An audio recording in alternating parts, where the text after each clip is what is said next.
It's been rather overshadowed of late by that other intractable European conflict. But now the tension between Serbia and Kosovo has reached a new and dangerous frontier. The latest escalation started early on Sunday with 30 gunmen in the mountains of northern Kosovo. A bloody standoff at a monastery ended in a shootout. By the evening, 3 Serb gunmen and a Kosovar Albanian policeman were dead.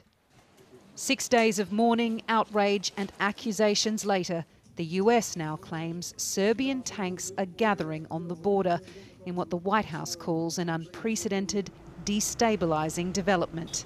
And build-ups beget build-ups. The 4,500-strong NATO peacekeeping force in Kosovo will be bolstered. This, the last influx of Turkish soldiers back in June. Overnight, it was announced their presence will be increasing once again, with hundreds of British soldiers offered by the Ministry of Defence. It would be a grave mistake for Serbia to make an intervention into Kosovo. I hope the government in Belgrade understands that, and I think it's right that NATO is reinforcing its presence in the north of Kosovo in order to deter Serbia to do that. If Serbia were to attack into Kosovo, this would be a very grave situation. Showcasing the weapons they'd seized after Sunday's siege, Kosovo authorities accused the Serbian government of directing the attack and arming the group, which it denies, saying the gunmen were local Kosovo Serbs. A zašto bi to Beogradu odgovaralo? A samo da mi neko to objasni. Why would this be beneficial for Belgrade, asks the Serbian president. To destroy our position we've been building for a year? That we want war? No, Serbia does not want war. It's been 24 years since NATO bombed Belgrade after Serbia carried out war crimes in Kosovo. It ended a year of fighting that left 10,000 people dead, mostly ethnic Albanians. A decade later, Kosovo declared independence, a status unrecognised by Serbia then and now. The last time the Serbian government sent extra troops to the border was in April. The Serbs in northern Kosovo took on NATO peacekeepers with their bare fists. They'd boycotted local elections and protested when ethnic Albanian mayors took office. So in previous rounds of escalations, Serbia would often lift its combat readiness. The international community would then usually call for de-escalation. And ultimately, in the end, so far, we would have positive results. However, of course, this round of escalation is different than any previous ones that we've seen recently, because we've had casualties this time around, which is, of course, extremely saddening, but also very, very concerning. Today, the bodies of the Serbian gunmen will return to their families. It won't be enough to draw a line under the incident, one of the worst confrontations since Kosovo broke away from Serbia. What happens next may be felt far beyond the Balkans. Danny Isdale there. Well, earlier I spoke to the president of Kosovo, Vjosa Osmani, starting with her response to more British troops joining NATO's forces in the country. We very much welcome British forces and other NATO forces coming to Kosovo as a reinforcement and support to deal with the very concerning situation that we're dealing with since the past couple of months, but especially since Sunday, the 24th, where Serbia committed an act of aggression and a terrorist act against the Republic of Kosovo. How do you know Serbia did that?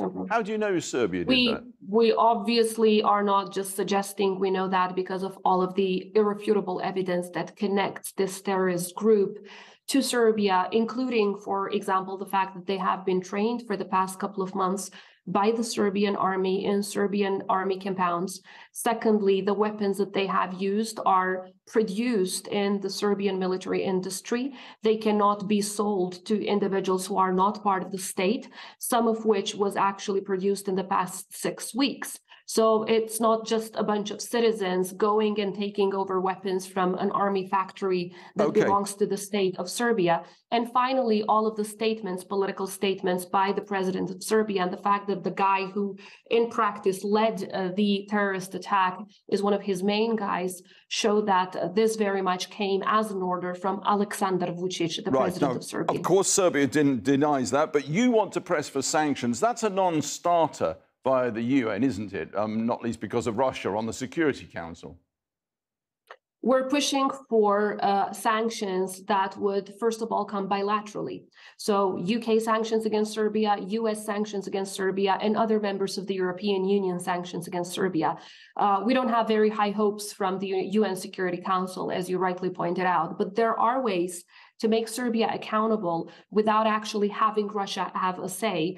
As we have seen for Russia's war against Ukraine, there are many possibilities through which that a country that commits aggression against another sovereign, independent country, a freedom-loving country and a democracy, of course, should pay a price for that. If for nothing else, for the fact that they need to understand a clear message that appeasement is not any longer the method through which Vučić, the president of Serbia, will be treated. You raised the issue of Ukraine, the invasion of Ukraine by Russia. Do you see Moscow, Vladimir Putin's hand in what is happening in northern Kosovo? Oh, his hands are all over it, and we can see it also through the public statements coming from Moscow in the past couple of days, including yesterday, after Serbia brought a buildup of army personnel and army structures, as well as artillery of an unprecedented amount, something that we have not seen in the past 25 years or so. Of course, the statements from Russia show that this is not just in their interest, but they are helping Serbia in any way that they can in order for them to attack. So for that reason, when we see dictators and hegemonic regimes, imperialistic regimes standing together for one another, it's another message that democracies should stand with Kosovo in defending its freedom and its independence and defending all of our people, no matter their ethnicity, because it's the Serbs in the north that are suffering most from this situation, in fact. Okay, well, we'll come to the Serbs in a minute, but speaking of the north, should not the KFOR peacekeeping force, the NATO force, take over policing of that region and not the Kosovo police? No, Kosovo police is the best police in the region, the most professional police in the region, and they have been doing an excellent work in making sure that they maintain peace and security, but also stop these paramilitary groups from advancing, as we have seen through their excellent operation of stopping the furtherance of this terrorist act on Sunday. But this Kosovo could police has an excellent escalate. cooperation. I understand, which is why there is a model that is in place. Kosovo police is the first responder. EULEX, EU mission here, is the second responder, and KFOR is the third responder. In addition to that, KFOR has a clear mandate based on the military technical agreement of 1999 to stop every armed personnel from Serbia, including armored vehicles and so on, as well as weapons, from entering Kosovo. So yes, they can carry out that mandate in cooperation with Kosovo police, but there's no need to take over the sovereign rights of the Kosovo police, because I think them working together has worked perfectly well so far. But what about the sovereign rights of the Serbian minority? You have 50,000 Serbs in the north of Kosovo who see Belgrade as their capital, not Pristina.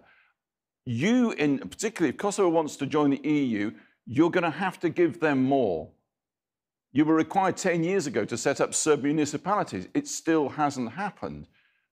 Are you aware how much we already give to the Serb community in Kosovo? I am, but the UN says they want more. I'm not so sure because if when we say the words more, it's very important to understand what's already there in place. Kosovo has the best human rights, minority rights system in place on European soil. There's no member of the Council of Europe that affords their minority communities more rights that Kosovo does. For example, is there any other country in Europe where a minority community of 3 to 4% can veto any change in the constitution, any change of laws of vital interest, have reserved and guarantees rights both at the national parliament and local parliaments?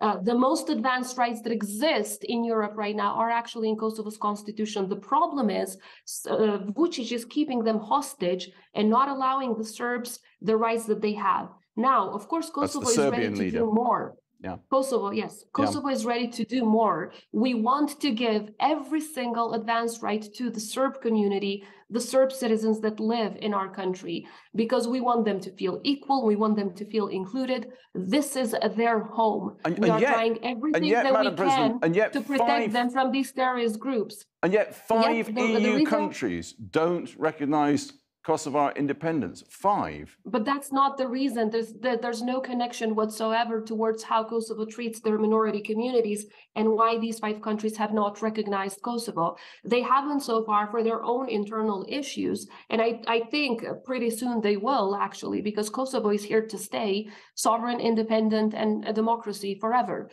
So the sooner they do that, the more they would be contributing to peace and stability in this region and would be giving a clear message to Vučić that actually there's no way back. He wants to go back to the 90s. We need to work together with all European member states, with the US, with the UK, to make sure that Vučić, the student of Milosevic's Minister for Propaganda, does not turn this region back to the 90s. Young generations do not deserve to go through what we had to go through. Wake up every single morning with war knocking at the door. For that reason, we're working with partners. We will be giving more advanced rights to the Serbs, but nothing to Serbia. Serbia deserves no further instruments to diminish our independence and our freedom. Madam President, thanks so much for your time. Thank you so much.